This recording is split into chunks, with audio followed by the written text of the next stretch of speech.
Pertarungan kembali berlangsung. KL yang telah kembali dengan kekuatan yang lebih besar menunjukkan dominasinya. "Ulong, kemarilah," tantang KL.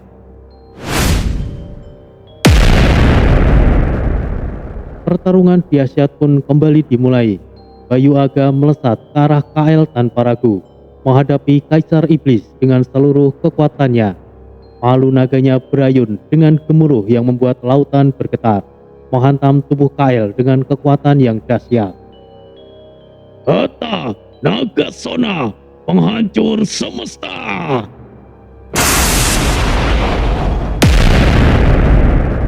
Namun, kali ini KL tanpa lebih siap.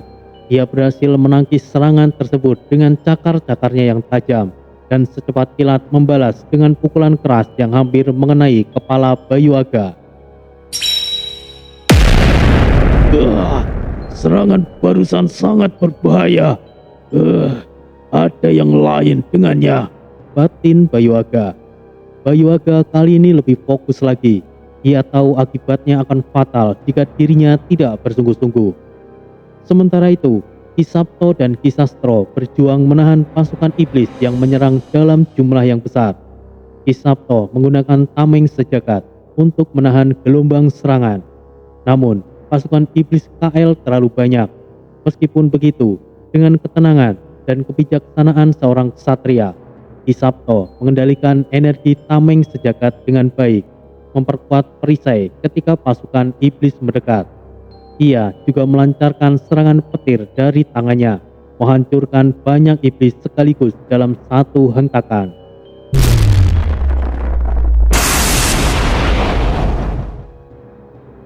Ki Sastro di sisi lain mengayunkan kipas kayu saktinya dan memanggil Bayu Geni, angin api yang berkobar-kobar. Setiap hembusan kipasnya mengirimkan api biru yang melahap barisan iblis, membuat mereka terpanggang dalam sekejap. Namun, pasukan iblis terus berdatangan, seolah tidak ada habisnya. Pukulan Raja Musti, Bayu Geni. Di tengah pertempuran, Nyi Roro Kidul memusatkan energi laut dan menggunakan kekuatan air untuk menciptakan pusaran arus yang menarik banyak iblis ke dalamnya. Ombak dan gelombang yang dipanggilnya melindungi istana dan menjauhkan iblis dari tepi pantai. Akan tetapi, kekuatan Nyi Roro Kidul tidak akan bertahan lama jika pasukan iblis terus berdatangan dalam jumlah yang terus bertambah. Janoko dan Sri Kandi bergerak cepat di antara pertempuran, membasmi pasukan iblis dengan busur dan anak panah mereka. Sri Kandi dengan busurnya yang berlapis emas berhasil menghancurkan puluhan iblis dengan satu tarikan panah. Sementara Janoko dengan ketepatan yang luar biasa mengincar para pemimpin kecil di pasukan iblis, melumpuhkan mereka sebelum sempat memimpin barisannya. Sementara itu, Bayu Aga dan KL terlibat dalam duel yang mematikan. KL mengeluarkan kekuatan dari kaki iblis agung yang diwarisinya, menciptakan pijakan-pijakan energi gelap yang menambah kecepatannya. Setiap gerakan KL menjadi semakin sulit untuk diantisipasi. Bahkan Bayu Aga yang terkenal tangguh, meskipun palu naga berhasil menghantam tubuh KL beberapa kali, kekuatan iblis itu tampaknya tidak terpengaruh. Aku hanya perlu menghancurkanmu agar kau tidak bangkit kembali lagi, iblis busuk, ucap Bayu Aga sambil mengayunkan palu naganya lagi dengan penuh tenaga. Kau sungguh percaya diri, Bulong. Kemarilah. KL hanya tertawa jahat.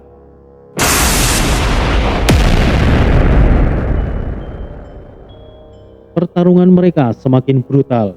Bayu Aga yang menyadari dirinya membutuhkan kekuatan ekstra, kemudian membangkitkan kekuatan warisan naga yang telah lama tersembunyi di dalam tubuhnya. Aku tidak mau melakukan ini. Seharusnya hal ini aku lakukan untuk melawan para punakawan keparat itu. Tapi tidak ada pilihan lain. batin Bayu Aga. Energi naga leluhur.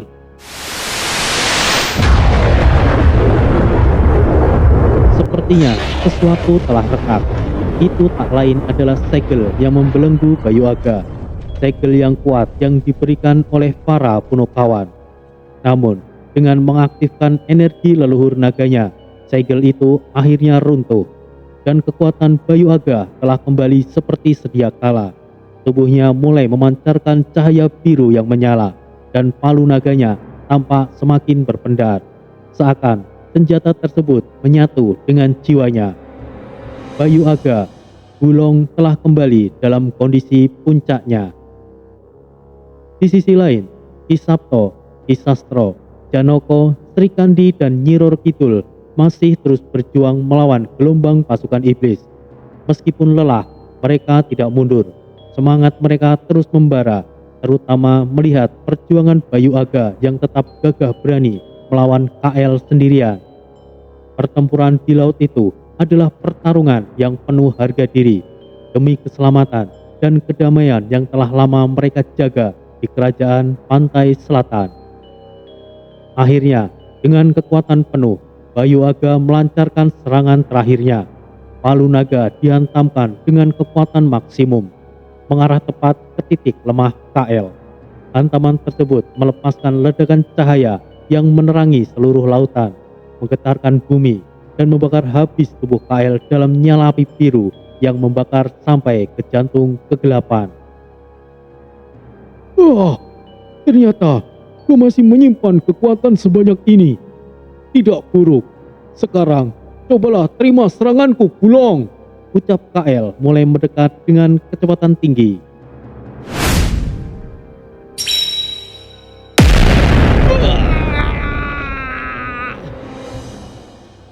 Bayu Aga tidak hanya bertambah kuat, ia juga sangat cepat. Sekali ayunan palunya langsung telak mengenai KL. Raungan KL terdengar menggema di antara angin. Sang kaisar iblis KL dalam kondisi yang menyedihkan.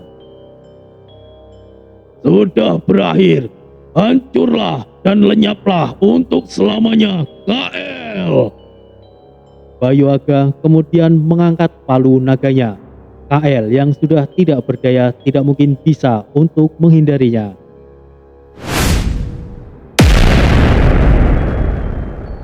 Getaran yang dahsyat, gelombang energi serangan palu naga tidak main-main. KL dipastikan hancur. Akan tetapi, wah, sang naga jatuh Gulong ternyata ada di sini. Ucap sosok misterius muncul, menahan palu naga Bayu Aga hanya dengan satu tangan. Akhirnya, sang leluhur iblis dari dunia atas telah muncul, Mumkra, sang leluhur iblis. Pertarungan yang semula terasa seperti kemenangan berbalik menjadi malapetaka ketika sosok misterius tiba-tiba muncul di tengah medan tempur yang kini dilingkupi energi kelam. Mumkra, sang leluhur iblis dari dunia atas, sosok yang dikenal sebagai iblis langit, melayang dengan tenang di udara, memandang rendah ke arah KL yang terkapar. Mata Mumkra menyala dingin, penuh kegelapan dan kebencian. Ia datang bukan untuk menolong, melainkan membawa KL ke dunia atas sebagai pewaris iblis agung. Setelah serangan itu, Bayu Aga mundur. Mumkra bahkan tidak bergerak dari posisinya setelah menerima serangan palu naga Bayu Aga. Menyedihkan sekali kok KL. Kau bahkan kalah dengan makhluk dari dunia bawah ini. Sungguh memalukan sebagai sosok yang mendapatkan warisan sang agung. Bayu Aga berdiri dengan nafas yang masih terengah-engah. Serangan Bayu Aga sebelumnya adalah serangan pamungkas. Tapi ketika melihat sosok Mumkra, ia merasakan aura yang jauh lebih kuat dari sebelumnya. Ia tahu itu bukan sekedar iblis biasa. Sosok itu adalah leluhur iblis yang bahkan para penghuni alam naga sekalipun enggan untuk berhadapan dengannya. Sial, bagaimana ini mungkin? Dia adalah leluhur iblis dari iblis langit. Kenapa dia kemari? Ini Ini sangat buruk. batin Bayu Aga. Sementara itu, KL berusaha untuk bangkit.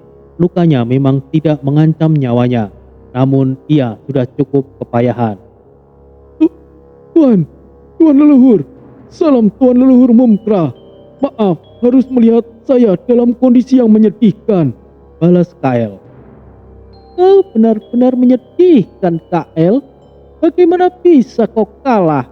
Sementara kau adalah pewaris Sang Agung. Selemah itukah dirimu? Maaf leluhur, lawan saya memang cukup kuat. Dia adalah naga jatuh Bulong dan juga pemilik senjata pemusnah iblis Palu Hatta Nagasona. Mumkra melayangkan pandangan tajam ke arah Bayu Aga. Matanya menyiratkan kemarahan yang dalam, bukan karena KL kalah, tetapi karena dendam masa lalu dengan alam naga yang terjadi ribuan tahun silam saat perang besar di dunia atas. Merasa terancam, Bayu Aga langsung berinisiatif menyerang lebih dulu.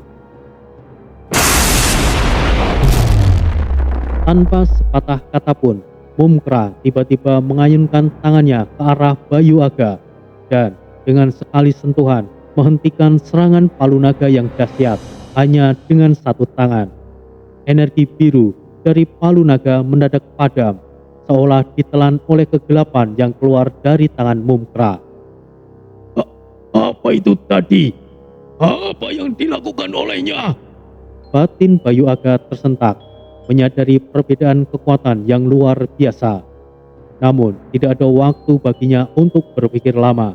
Dengan gerakan secepat kilat, Mumkra melancarkan serangan balasan yang dahsyat.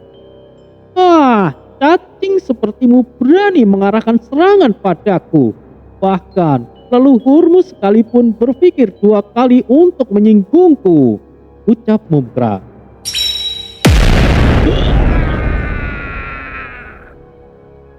Bayu Aga mencoba menahan, namun tubuhnya terlempar jauh, menabrak bebatuan dan menghantam permukaan laut dengan kekuatan yang luar biasa.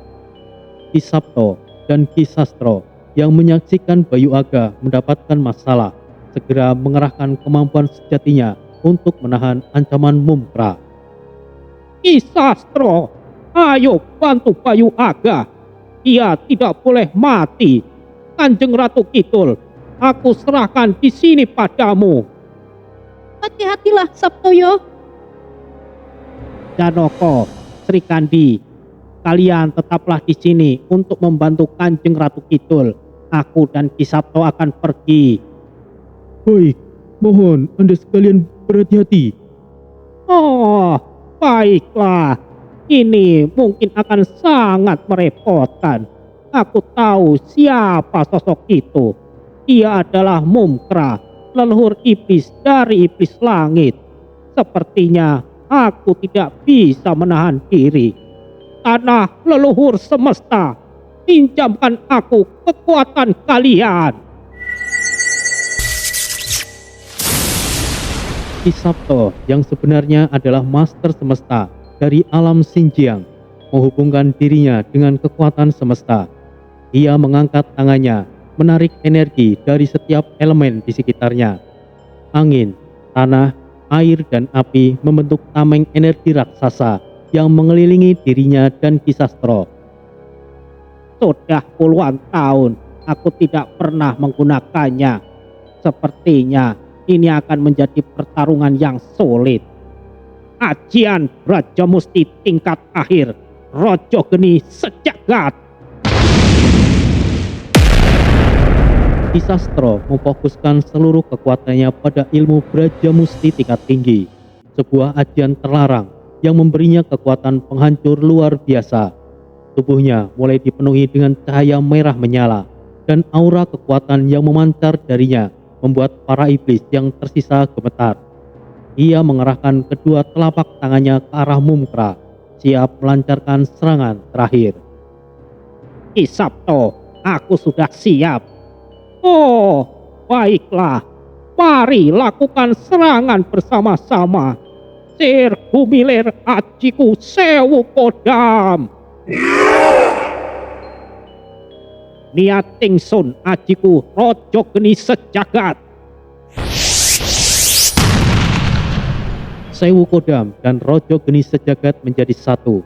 Kekuatan roh dan elemen menyatu menjadi kombinasi serangan yang sangat mematikan.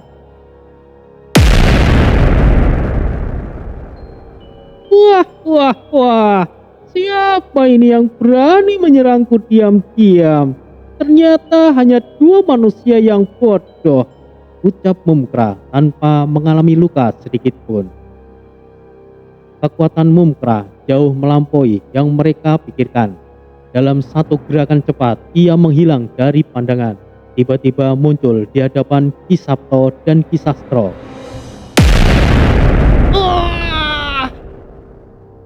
Ki Sabto, apakah kau baik-baik saja? Ya, aku baik-baik saja, Ki Sastro. Dengan gerakan yang hampir tidak terlihat, Mumkra tiba-tiba melancarkan pukulan keras ke arah tameng energi Ki Sabto, menghancurkannya hingga serpihan energi berterbangan. Kalian sungguh berani ikut campur manusia rendahan? Ucap Mumkra, suaranya menggema penuh amarah dan kebencian. Namun Ki Sabto dan Ki Sastro tidak gentar. Dengan tekad yang membara, mereka akhirnya memanggil pendamping mereka. Sismoyo, Romo Rekso. Sismoyo tentunya tidak asing lagi didengar. Ia adalah sosok Raja Jin terkuat di tanah Jawa, pendamping Ki Sabto. Sedangkan Bromo Rekso adalah sosok jin kuat yang mana konon adalah guru atau ayah dari Ki Bromo, penunggu Gunung Bromo. Sabtoyo, kau selalu memanggilku di saat kondisi sangat menyulitkan seperti ini. Bukankah dia adalah sosok yang pernah muncul di tanah Xinjiang? Ucap Sismoyo. Maaf Sismoyo, ya mau bagaimana lagi? Akan selalu ada situasi yang berbahaya. Kembalilah jika kau takut, Sismoyo. Sialan kau Sabtoyo, aku mungkin takut, tapi aku suka tantangan. Baiklah, ayo hadapi bersama Sabtoyo. Itulah semangat yang ingin aku dengar. Sementara itu di sisi Ki Sastro. Sudah lama, sudah puluhan tahun, pada akhirnya kau memanggilku Sastro. Dan situasi macam apa ini? Kurang ajar. Apa kau ingin mengajakku mati bersamamu? Aku berharap kau senang karena aku bersedia memanggilmu kembali. Apakah kau tidak bosan berada di dunia yang gelap itu? Kenapa aku harus senang? Di dunia hampa mungkin membosankan, dan dunia ini jauh lebih baik. Tapi yang kau hadapi bukan main-main, Sastro. Aku tahu, Rekso. Tapi mungkin ini akan menjadi pertarungan terakhirku. Jadi aku minta bantuanmu. Ya mungkin ini adalah permintaanku yang terakhir. Kau mengatakan seolah kau akan mati saja, Sastro. Baiklah, aku akan habis-habisan. Terima kasih, Bromo Rekso. Akhirnya mereka bersiap untuk menyerang sekali lagi bersama dengan pendamping mereka masing-masing. Pastinya ini akan menjadi pertarungan yang hebat. Para pendamping yang melegenda menyertai kedua kakek sakti itu bertindak demi kebaikan. Ki Sabto dengan kekuatan semesta dan Ki Sastro dengan kekuatan Braja Musti yang menyala-nyala. Serangan mereka menghantam tubuh Mumkra. Sismoyo berikan serangan bantuan dari belakang. Begitu juga dengan Bromo Rekso, sehingga menciptakan ledakan yang mengguncang tanah dan laut di sekitar mereka. Namun, ketika asap ledakan mulai memudar, Mumkra muncul tanpa luka. Hanya sedikit goyah oleh kekuatan luar biasa dari kedua kakek sakti dan pendampingnya. Melihat bahwa mereka hanya mampu menahan Mumkra, Ki Sabto dan Ki Sastro menyadari bahwa waktu mereka terbatas. Mereka berdua kemudian memutuskan untuk tidak menyerah. memberikan sisa energi mereka agar dapat menunda waktu hingga sang penguasa Nusantara turun tangan untuk menghadapi Mumkra. Setidaknya cukup lama untuk memungkinkan yang lainnya mundur. Di tengah pertarungan sengit itu, Nyi Roro Kidul bergegas mendekati Bayu Aga yang kini terbaring lemah. Dengan nafas yang tersengal-sengal, darah mengalir dari luka-lukanya, dan kekuatan hidupnya tampak semakin melemah. Dengan tatapan penuh kesedihan, Nyi Roro Kidul berlutut di sisinya, memegangi tangannya yang dingin. Kanda, kau telah melakukan lebih dari yang bisa diharapkan. Kau telah melindungi kerajaan ini dengan segala daya dan upayamu. Ucap Nyi Roro Kidul dengan suara lirih dan air mata mengalir di pipinya. Bayu Aga berusaha tersenyum meskipun wajahnya tampak semakin pucat. Maafkan aku, Adinda. Aku sudah cukup puas, walaupun aku harus berakhir di sini. Bisiknya dengan suara yang lemah. Jangan bicara seperti itu, Kanda. Kau adalah pahlawan di kerajaan ini. Tanpamu, kami mungkin sudah hancur sejak awal. Nyi Roro Kidul menggenggam tangan Bayu Aga, berusaha menahan kesedihannya. Tiba-tiba lautan di sekitar mereka kembali bergejolak, pertanda bahwa kekuatan Mumkra semakin mendekat. Ki Sabto dan Ki Sastro mulai kewalahan, meskipun mereka telah mengerahkan seluruh kemampuan sejati mereka. Namun, kekuatan Mumkra tidak terbendung. Jangan tatap aku dengan wajah sedihmu itu, Adinda. Aku, Bayu Aga, tidak akan berakhir begitu saja. Kedua manusia itu sudah pada batasnya. Aku masih bisa bertarung sekali lagi. Ucap Bayu Aga dengan nada penuh tekad. Kanda, jika kau lakukan itu, kau bisa... Adinda, aku adalah seorang petarung. Hal yang paling aku nantikan adalah gugur dalam pertarungan. Sekali ini saja, aku ingin membuat kebaikan dan berkorban untuk melindungi alam ini. Dan yang terpenting, untuk melindungimu. Nyi Roro Kidul memandangnya dengan perasaan campur aduk antara kagum dan sedih. Ia tahu Bayu Aga telah mencapai batasnya. Namun ia juga melihat nyala semangat yang tidak akan padam di mata sang naga jatuh. Dengan hati yang berat, Nyi Roro Kidul akhirnya mengangguk dan memberikan energi laut terakhirnya kepada Bayu Aga. Sebuah energi penyembuhan yang kuat, walaupun tidak semuanya memulihkan kondisi Bayu Aga. Tubuh Bayu Aga mulai memancarkan cahaya biru yang lembut. Luka-lukanya perlahan-lahan menutup dan kekuatannya kembali untuk sesaat. Dengan langkah yang mantap, ia kembali menghadapi Mumkra.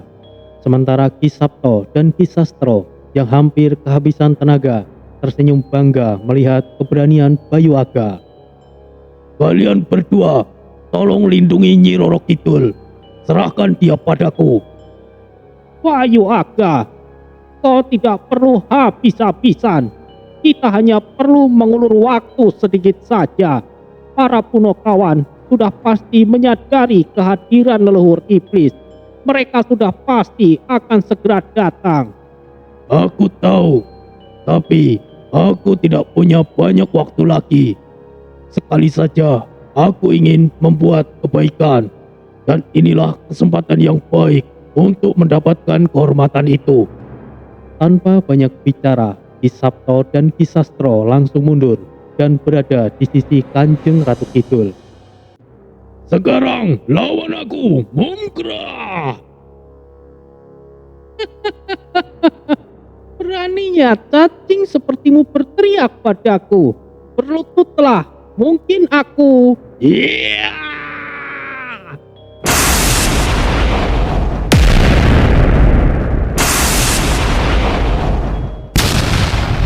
Pertarungan antara Bayu Aga dan Mumkra kembali memanas. Meski Bayu Aga sadar bahwa kekuatannya tidak sebanding, ia terus bertarung dengan sisa tenaga yang dimilikinya.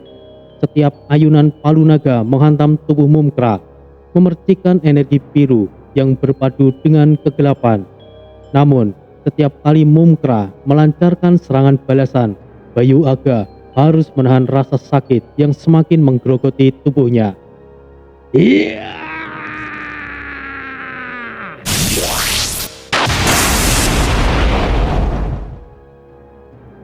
Sekali lagi, dengan kekuatan terakhir yang luar biasa, Bayu Aga menyerang Mumkra dengan palu naga yang menyatu dengan seluruh kekuatannya. Pertarungan itu mengguncang seluruh lautan dan memancarkan kilatan cahaya biru yang begitu terang, sehingga membuat pasukan iblis KL terhempas mundur. Akan tetapi, pertarungan itu menghabiskan seluruh kekuatan Bayu Aga. Dalam ledakan terakhir itu, Mumkra terdorong mundur beberapa langkah, dan sebelum ia mendapat membalas, Bayu Aga terjatuh tersungkur dengan tubuh yang lemah. Kanda! Nyi Roro Kidul bergegas menghampirinya, memeluk tubuh Bayu Aga yang kini kehabisan tenaga. Meski lelah dan hampir tidak sadarkan diri, Bayu Aga tersenyum, merasa telah memberikan segalanya untuk melindungi yang ia cintai. Adinda, aku titipkan Hatta Nagasona, palu naga ini padamu. Berikan palu naga ini kepada sosok yang ditakdirkan. Titisan naga emas Shenlong. Kau tidak perlu mencarinya, karena sang pembawa takdir itu akan menemukanmu, Adinda. Aku sangat senang. Bayu Aga akhirnya menghembuskan nafas terakhirnya. Tubuhnya perlahan terurai dan menghilang perlahan. Kanda! Kanda! Tidak! Kanda! Hujan deras mengguyur lautan. Petir saling bersautan dan gelombang laut seakan mengamuk, ikut bersedih karena gugurnya Bayu Aga, naga jatuh Pilong dari alam naga. Raungan pilu Nyi Roro Kidul bergema hingga lautan dasar, mengguncang lautan Nusantara dan membuat semua makhluk penghuni samudera berduka. Sosok Bayu Aga yang pernah dianggap gelap kini dikenang sebagai pahlawan yang mempertaruhkan nyawa demi menjaga Nusantara. Petir menyambar di langit, disertai angin kencang dan hujan deras yang seakan menjadi lagu terakhir untuk mengiringi kepergian Bayu Aga.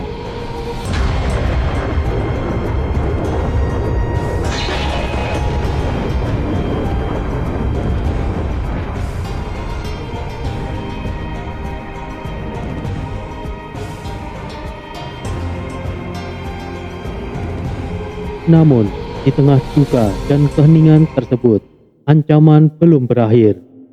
Mumkra yang semakin dipenuhi amarah merencanakan kehancuran alam Nusantara sebagai balas dendam. Ki Sabto dan Ki Sastro yang telah memberikan segala upaya untuk bertahan, berdiri dalam barisan terakhir untuk tetap melawan. Meskipun mereka sadar bahwa kekuatan mereka tidak sebanding dengan kekuatan iblis langit itu. Sementara para pasukan pantai selatan yang diliputi amarah mulai membentuk pertahanan, meskipun harapan semakin tipis. Akan aku pastikan alam ini akan musnah hari ini. Energi iblis meluap-luap. Mumkra sungguh-sungguh ingin menghancurkan alam Nusantara. Di saat genting itulah para Punokawan, Semar, Gareng, Petruk dan Bagong akhirnya bertindak dari kegelapan malam. Mereka adalah penjaga Nusantara yang sesungguhnya, sosok dari alam dewa yang datang untuk menyeimbangkan dunia. Kehadirannya langsung membuat Mumkra terkejut, terutama ketika sosok Mbah Bagong yang terkesan sederhana maju di hadapannya tanpa menunjukkan ketakutan sedikit pun.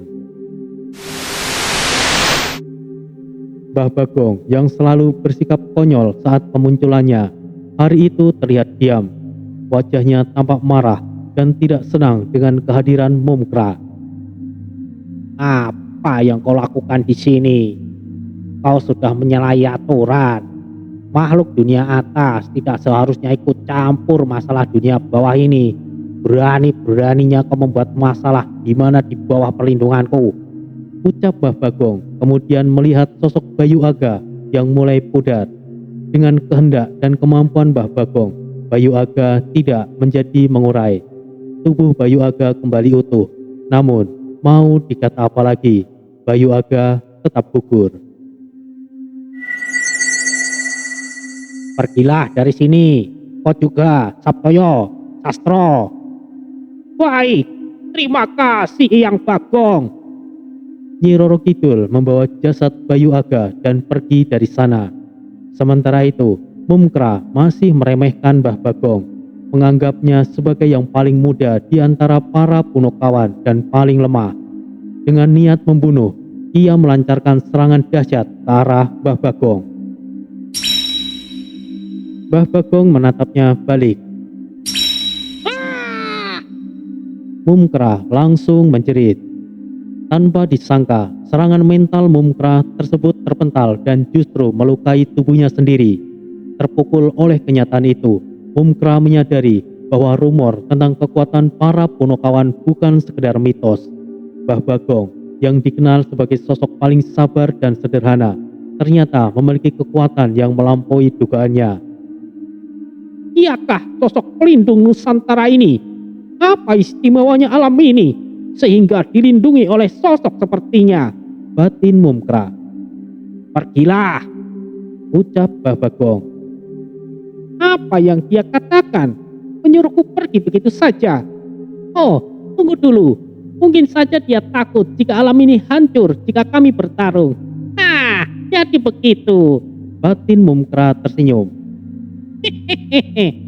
Aku tidak pernah menyangka bahwa sang Punokawan memang tinggal di alam Nusantara ini. Baiklah, aku akan pergi. Tapi serahkan naga jatuh itu. Maka aku akan pergi dengan damai. Balas Mumkra. Sekali lagi aku katakan, pergilah. Dunia atas dan dunia bawah memiliki jalannya masing-masing.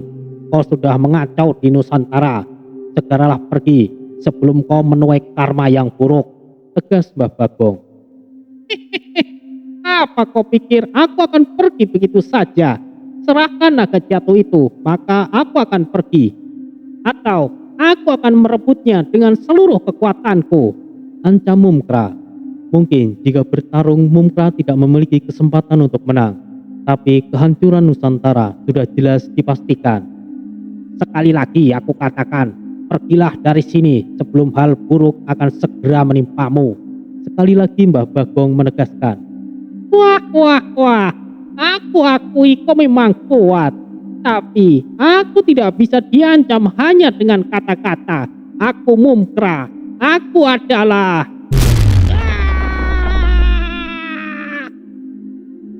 Mumkra tiba-tiba menjerit tanpa sebab. Mbah Bagong hanya menatapnya saja dengan niat membunuh yang dahsyat. Sejenak Mumkra terdiam. Kesombongannya mulai sirna dan takut mulai menyelimuti dirinya. Mbah Bagong telah berikan peringatan tegas. Sebuah peringatan akan hukum alam yang bahkan iblis sepertinya tidak dapat melarangnya. Menyadari bahwa ia tidak akan menang melawan Mbah Bagong, apalagi di hadapan sosok seperti para Punokawan lainnya. Mumkra akhirnya memilih mundur, membawa serta KL yang terluka. Baiklah, aku akan mundur. KL, ikutlah denganku. Perintahkan semua pasukanmu untuk mundur total. Baik, leluhur. Setelah para iblis pergi, suasana berubah menjadi sunyi. Nyi Roro Kidul memandang jasad Bayu Aga yang terbaring dalam damai. Ia bersumpah akan menjaga laut Nusantara dengan seluruh kekuatannya sebagai penghormatan terakhir untuk suami yang dicintainya. Ki Sabto dan Ki Sastro bersama dengan para makhluk gaib lainnya membentuk lingkaran pelindung yang baru. Meskipun hanyalah pelindung yang sederhana, setidaknya cukup mampu bertahan jika gelombang iblis datang kembali. Meski ancaman dari iblis langit telah mereda, Mereka semua tahu bahwa ini bukanlah akhir dari perjuangan. Iblis akan selalu mengintai, mencari celah untuk menghancurkan keseimbangan. Namun, mereka juga yakin bahwa selama para punokawan dan roh penjaga masih berdiri di sisi Nusantara, harapan akan selalu ada. Sabtoyo, Sastro, kami siap mendengarkan Mbah Bagong. Yo ngalah, alam semesta akan mengalami kekacauan. Kami para punokawan mungkin tidak bisa ikut campur lebih jauh. Kami memiliki batas-batas kami sendiri. Dunia bawah adalah tanggung jawab kalian semua, para penghuni dunia bawah. Kehadiran kami di sini hanyalah sebagai penyeimbang dunia. Bersiaplah, tanggung jawab besar akan kalian pikul. Tidak lama lagi akan datang 2 orang yang ditakdirkan untuk melindungi alam bawah ini. Pastinya bukan bocah titisan naga emas dan rekannya yang saat ini masih berjuang di lautan Bermuda. Ada 2 orang lagi yang akan datang. Bimbing mereka dan arahkan dengan baik. Mereka berdua adalah pewaris sang pelindung dunia bawah, pewaris Raja Kayu Hitam dan titisan sang Brahmana. Mereka berdua akan menjadi tiang penyangga yang melindungi alam dunia bawah ini, Tutur Mbah Bagong. Jika boleh tahu, siapakah orang yang Anda maksud itu, Mbah Bagong? Alah, nanti juga kalian tahu sendiri. Wis, aku arep bali. Tuan Pelindung, sebelum kematian Bayu Aga, ia sempat mengatakan untuk memberikan senjata ini kepada sosok titisan naga emas. Siapakah dia? Tanya Nyi Roro Kidul. Mbah Bagong memandangi Nyi Roro Kidul, kemudian Nyi Roro Kidul langsung menunduk. Kau sudah pernah bertemu dengan Nyanduk, dan kau akan segera bertemu dengannya lagi. Wes, aku harapan bali. Mbah Bagong langsung lenyap begitu saja. Titisan naga emas adalah Nak Tori. Dialah satu-satunya yang memegang takdir. Kau pernah bertemu dengannya. Jika Mbah Bagong mengatakan kau akan bertemu dengannya lagi, maka cepat atau lambat kau pasti akan bertemu dengannya. Oh, jadi manusia itu. Takdir sungguh sulit untuk ditebak. Aku bahkan tidak bisa melakukan apa-apa untuk melindungi wilayahku saja. Zaman sudah berubah, akhir dunia sudah dekat. Balas Nyi Roro Kidul. Kau keliru Kanjeng Ratu. Semuanya berkaitan satu sama lain. Jika bukan karena dirimu, pasti tidak akan muncul sosok seperti Tori. Aku dengar kau juga memiliki suami, yang mana itu adalah kakek Tori yang lain. Semuanya ini tidaklah kebetulan. Ada garis takdir yang telah tersambung. Ya, kau ada benarnya, Ki Sastro. Tapi yang masih membuat aku penasaran, siapa 2 orang yang dimaksud Mbah Bagong, pewaris yang mulia Kayo? Aku bisa menebaknya antara Ki Joyo, Bon dan Wataru. Tapi titisan Brahmana ini siapa? Tidak tanggung-tanggung bahwa akan ada titisan dari sosok Sang Hyang Brahmana, yang mana kedudukannya itu setara dengan Eyang Semar. Hal ini sudah dibayangkan betapa mengerikannya apa yang akan terjadi di masa depan. Ucap Ki Sabto memandangi langit malam berbintang. Tidak ada yang tahu bagaimana dengan masa depan. Namun perjalanan yang penuh tantangan dan dunia baru di alam spiritual akan menjadi penuh bahaya. Para tokoh yang ditakdirkan akan bekerja sama untuk mengarungi dunia spiritual tanpa batas. Mereka akan bertarung demi menjaga dan menjalankan amanah yang mereka miliki. Merekalah yang akan dikenal sebagai Ksatria Nusantara. Sementara itu, di Florida, tempatnya di kota Miami, 2 pasang muda-mudi menghampiri bengkel Paman Frank. Di antaranya adalah kerabatnya. Paman Franks, apa kabar? Ucap lelaki muda yang tampan dengan postur tubuh yang cukup berotot. Dia adalah Henry, keponakan Paman Frank. Oh, Henry, kemarilah nak. Paman Frank berlari menghampiri Henry. Setiap langkah kaki Paman Frank bergetar karena tubuh beratnya. Frank memeluk Henry dengan kuat. Cukup paman, aku bisa remuk. Henry tidak bisa bernafas. Kemarilah, berikan pelukan juga kepada pamanmu ini, Kimi. Frank menjulurkan kedua tangannya kepada sosok wanita kecil di hadapannya. Apa jadinya jika paman memelukku? Paman mau aku menjadikan aku puding? Balas Kimi, sosok wanita cantik dengan gaya pakaian dan dandanannya yang serba hitam. Hahaha, mana mungkin paman setegak itu kepada ponakan paman yang lucu. Hahaha. Oh, siapa kedua temanmu itu? Mereka teman baik kami paman. Mereka adalah Keaton dan Enola. Balas Henry. Salam paman Frank. Salam paman. Henry, mereka. Seperti yang paman minta, mereka berdua adalah penerus yang menguasai sihir Namunda dari suku Apache. Oh, senang bertemu dengan kalian. Paman, di mana tempatnya paman George dan paman Ceritakan berada? Kemarilah, ikut aku. George tua, mungkin lagi bekerja memperbaiki kapalnya. Ini sebelum mereka bertemu dengan George, saat pertama kali bertemu dengan Frank. Kemudian, mereka langsung menuju ke lokasi George. Henry dan Kimi adalah kakak beradik. Mereka dikenal sebagai pemburu hantu. Mereka dibekali pengetahuan tentang ilmu-ilmu paranormal dan memiliki kemampuan unik, sehingga mereka sangat tertarik dengan aktivitas spiritual. Henry dan Kimi sebenarnya saudara kembar. Umurnya tidak jauh beda. Dari lahir, Henry memiliki kemampuan yang bisa mengendalikan roh-roh yang ada di sekitarnya. Sedangkan Kimi memiliki kemampuan mengendalikan benda tanpa perlu dia sentuh. Disebut juga sebagai ilmu telekinesis.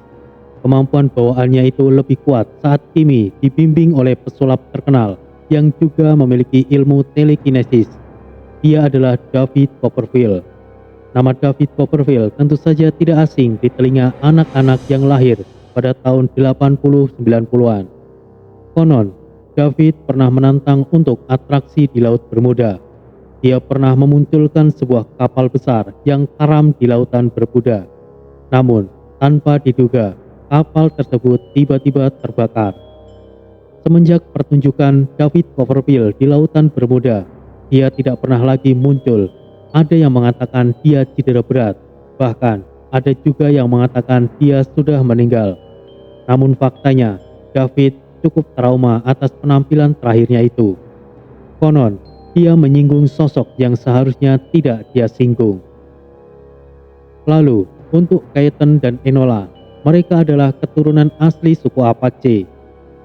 Selain memiliki kekuatan Namunda, ilmu sihir khas suku Indian, mereka juga memiliki bakat tersembunyi dalam bidang spiritual.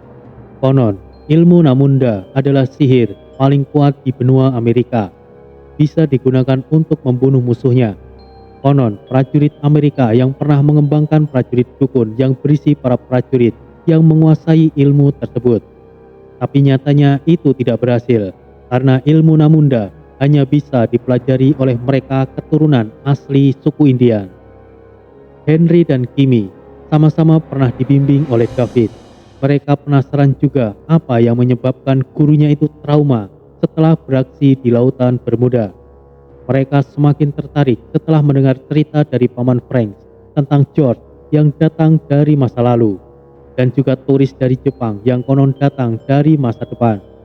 Mendengar bahwa turis itu akan kembali lagi dan menjelajahi lautan Bermuda, Henry dan Kimi tidak ingin ketinggalan dan berniat ingin bergabung serta mengajak kedua temannya dari suku Indian tersebut.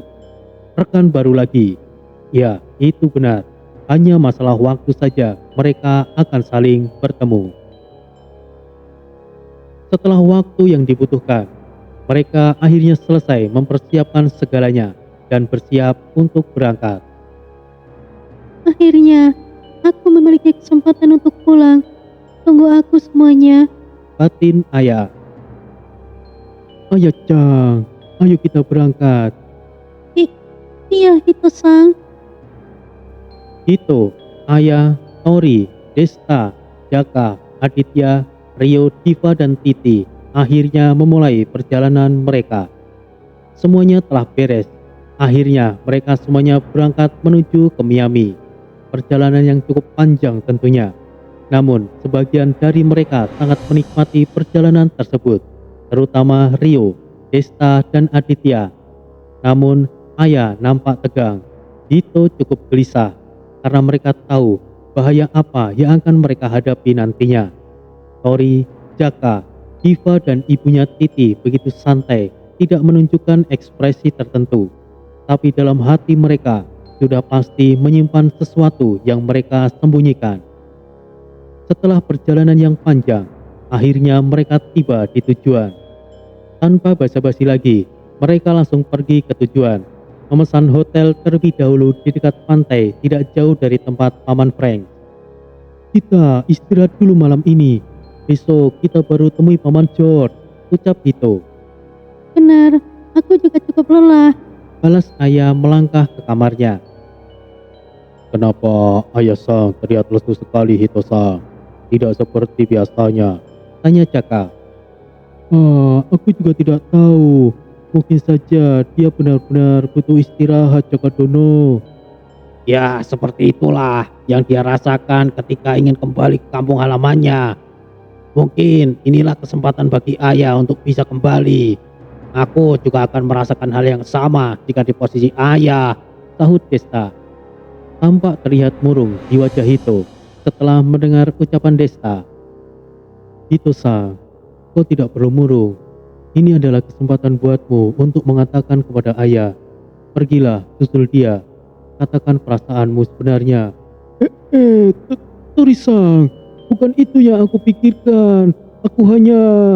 Hehehe, Hito-san, sedalam apapun kau menyimpan rahasiamu, Mas Tori bisa mengetahuinya.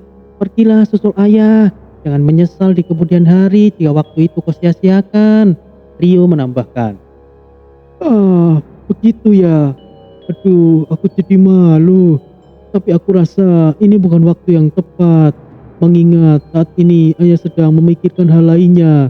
Jika aku tiba-tiba mengungkapkan perasaanku, aku takut menghalangi tujuannya. Hito-san, mencintai seseorang tidak harus memilikinya. Setidaknya, kau harus mengungkapkan perasaanmu itu. Sebagai seorang ahli spiritual, tidak dianjurkan untuk memendam suatu perasaan. Mumpung ada kesempatan, katakanlah padanya. Jika keinginanmu tidak bisa kau penuhi, justru akan timbul pengaruh negatif di dalam dirimu. Hal itu bisa memicu iblis hati dan merubahmu menjadi orang lain. Terang Jaka. Baiklah, aku akan berusaha. Terima kasih nasihatnya semuanya.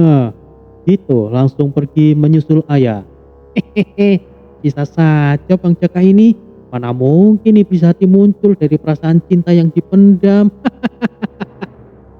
Mas Rio, aku rasa apa yang dikatakan Bang Jaka itu benar. Kebanyakan laki-laki seperti kita lebih mengutamakan pikiran untuk melakukan segala hal. Berbeda dengan wanita yang selalu bertindak berdasarkan perasaan mereka. Dengan kata lain, seorang lelaki memiliki pemikiran yang kuat, tapi lemah terhadap perasaan. Kebalikan dari seorang wanita. Jika seorang lelaki tenggelam dalam perasaannya, seseorang akan mengalami perubahan yang signifikan, bisa bertindak di luar akal sehatnya. Berbeda dengan wanita, seberapa sering pun wanita disakiti, mereka bisa lebih leluasa meluapkan emosi perasaannya dan melupakan perasaan tersebut saat ada perasaan yang baru, karena daya tampung perasaan wanita sangat besar dan terbiasa untuk merasakan sakit hati. Tapi hal yang berbahaya akan terjadi jika seorang laki-laki merasakan sakit hati yang dalam.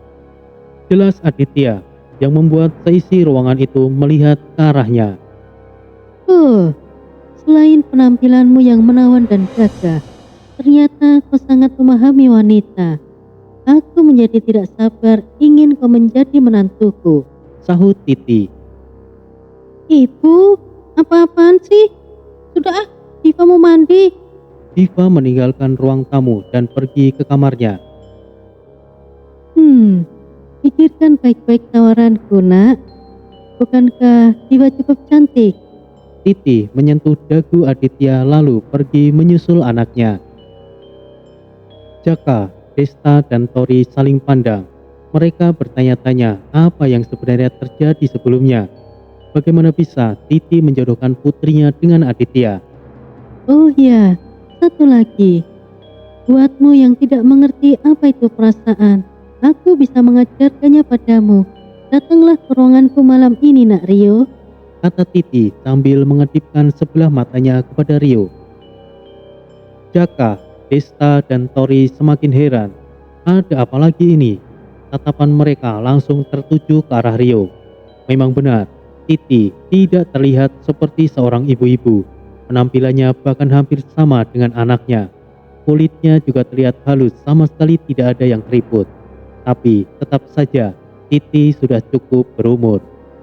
Hei, kenapa kalian memandangku seperti itu? Aku tidak melakukan apapun. Semuanya hanya candaan. Benar, semuanya hanya candaan. Aku serius loh. Kata Rio. Jaka lalu mendekati Rio. Matanya melotot tepat di wajah Rio. Mas Rio, malam ini kau diundang oleh Nyonya Titi.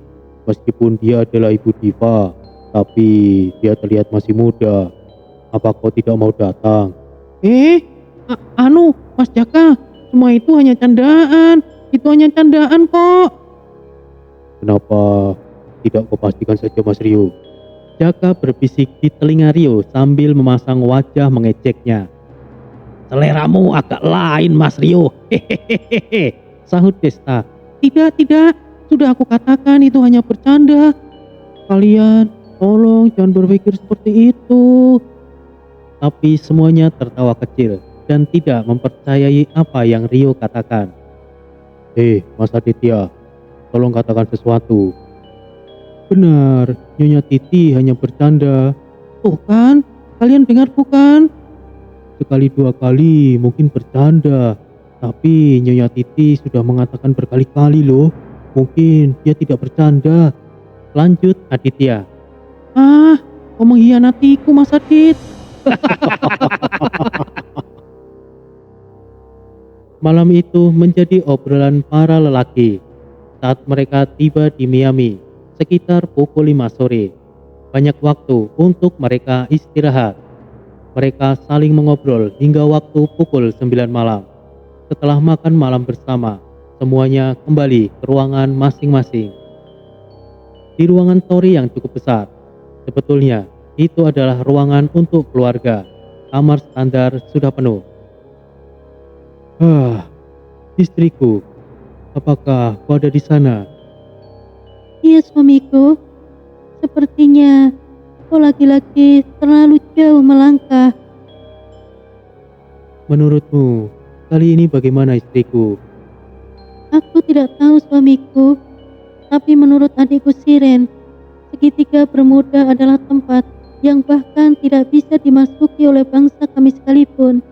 Tempat itu tidak hanya berbahaya bagi manusia sepertimu, tapi juga sangat berbahaya bagi kami. Bukankah kau juga tahu jika tempat itu adalah di mana Raja Oni, Balak, berada? Dengan kata lain, itu adalah tempat iblis agung bersembunyi. Ya, aku tahu. Aku juga tidak akan begitu bodoh untuk mengusiknya istriku. Lagi pula, iblis agung tidak akan terpengaruh kehadiran kami. Ya, mungkin saja hal itu bisa bersinggungan, tapi aku berusaha untuk tidak menyinggungnya. Semoga saja, suamiku. Apa yang ingin kau lakukan, aku akan tetap berada di sampingmu. Jangan terlalu khawatir istriku, ucap Tori mengelus kepala Sinta dan membuatnya mendekat di pelukan Tori. Suamiku, mereka datang. Sial, mengganggu saja mereka ini. Bukankah mereka harusnya istirahat? Kenapa mereka kemari? Masuklah. Des, belum tidur. Kenapa kalian kemari? Nona Sinta, maaf jika kami mengganggu, kata Rio. Sorry, maukah ikut jalan-jalan? Kami ingin melihat situasi di sekitar, ucap Jaka. Baru saja terlintas di pikiranku, aku berencana ingin pergi melihat sekitar bersama Sinta. Untuk jaga-jaga, ayo kita pergi bersama, Des. Kalian pergilah, aku akan berjaga di sini. Mau bagaimanapun, aku merasakan hal yang ganjil saat tiba di sini, balas Aditya. Maaf jika merepotkanmu, Mas Adit. Tenang saja Mas Desta. Seperti biasanya, mereka melakukan meraga sukma untuk menjelajah. Sesaat kemudian mereka keluar dari penginapan dan pergi ke pesisir pantai. Tidak ada yang aneh di sini. Terlihat sama seperti wilayah pada umumnya. Kita masih berada di luar pembatas, Dul. Kita lihat dinding tipis yang membentang itu. Ya, bukankah itu hanya kabut biasa, Des? Sosok hitam muncul. Itu bukan kabut biasa, Rio. Tapi itu adalah batasan dunia. Batasan dunia? Bagaimana kau bisa tahu, Krepa? Tidak, aku tidak tahu. Aku hanya merasakannya. Benar, apa yang dikatakan Krepa. Itu adalah dinding pembatas. Kemungkinan dinding pembatas itu dibuat oleh seorang ahli spiritual dari wilayah ini. Kita tidak perlu masuk pembatas. Kita perhatikan saja dari luar, sahut Tori. Mereka kemudian mendekati pembatas tersebut. Tidak terlihat apa-apa, jadi penasaran apa yang ada di dalamnya. Jangan sentuh itu, Mas Desta. Jaka terlambat memperingatkan Desta. Dia hanya menyentuhnya sedikit dan tiba-tiba terdengar suara dentingan yang sangat keras. Apa ini? Pemandangan yang sangat mengerikan terlihat oleh mereka. Kabut yang menutupi pandangan sebelumnya menghilang dan terlihat jelas situasi yang ada di dalam penghalang tersebut. Lautan bergejolak, awan-awan menggulung memutar disertai kilat yang menyambar ke segala arah. Pemandangan yang luar biasa namun sangat-sangat mengerikan. Waduh, gawat. Apa aku merusak pelindungnya? Tidak, Mas Desta. Penghalangnya masih terlihat kokoh. Hanya penutup pelindungnya saja yang hilang. Kabut yang mengelilingi tadi hanyalah untuk menutupi pemandangan mengerikan ini, balas Jaka. Ayo, kita segera kembali saja. Kita pikirkan rencana selanjutnya. Mereka tidak ingin gegabah dan segera pergi dari tempat itu. Kemunculan Tori dan lainnya dan memicu penghalang telah disadari oleh beberapa orang. Sosok tinggi besar berdiri di atas karang. Wujudnya tertutupi gelapnya malam, hanya terlihat dua bayangan sedang berdiri di atas karang, berlatarkan bulan purnama yang indah. Siapa orang bodoh yang telah memicu penghalang? Apakah masih ada orang bodoh mencari ikan di kawasan ini? Oh, tidak mungkin itu hanya seekor orang pencari ikan. Selimut kabut yang menutupi penghalang hilang jika bersentuhan dengan sosok yang memiliki energi spiritual. Kemungkinan ada seseorang yang memiliki kemampuan spiritual selain kita, Enola, balas Kaiten. Siapapun itu tetap saja orang bodoh, balas Enola kesal. Di sisi lain, ada seorang yang terganggu akan kejadian tersebut. Mata tajam menyorot ke atas. Seseorang yang sedang duduk bermeditasi memandang ke atas seperti melihat sesuatu. Siapa? Siapa mereka? Perasaan ini sungguh tidak nyaman. Batin Henry kemudian berdiri sambil melihat beberapa orang melesat ke udara. Henry hanya mengangkat tangannya seakan menyuruh Kimi untuk tidak berisik. Kau juga menyadarinya, Henry? Tanya Kimi. Ya, tentu saja. Sepertinya ada yang memicu penghalangnya. Siapapun itu, aku yakin mereka bukan sekedar orang sembarangan. Tapi, aku tidak tahu siapa mereka. Selain Kaiten dan Enola yang memiliki kemampuan tinggi, Aku rasa tidak ada lagi di wilayah ini. Henry, apa jangan-jangan mereka adalah rombongan dari turis Jepang itu? Ya, hanya itu kemungkinannya, Kimi. Kita lihat saja nanti. Penghalang yang dimaksud untuk menutup wilayah Bermuda sudah ada sejak ratusan tahun lalu. Tidak diketahui siapa yang memasangnya. Penghalang itu hanya difungsikan untuk menyegel wilayah Bermuda agar tidak berdampak ke dunia manusia. Siapapun bisa memasuki penghalang itu, kecuali para makhluk yang ada di Bermuda. Sedangkan kabut besar yang menutupi penghalang itu diciptakan oleh suku Indian, guna untuk menandai wilayah berbahaya yang tidak boleh untuk dimasuki. Benarkah penghalang itu untuk mencegah makhluk Bermuda keluar? Atau itu hanyalah sebuah pembatas saja? Misteri akan segera terpecahkan.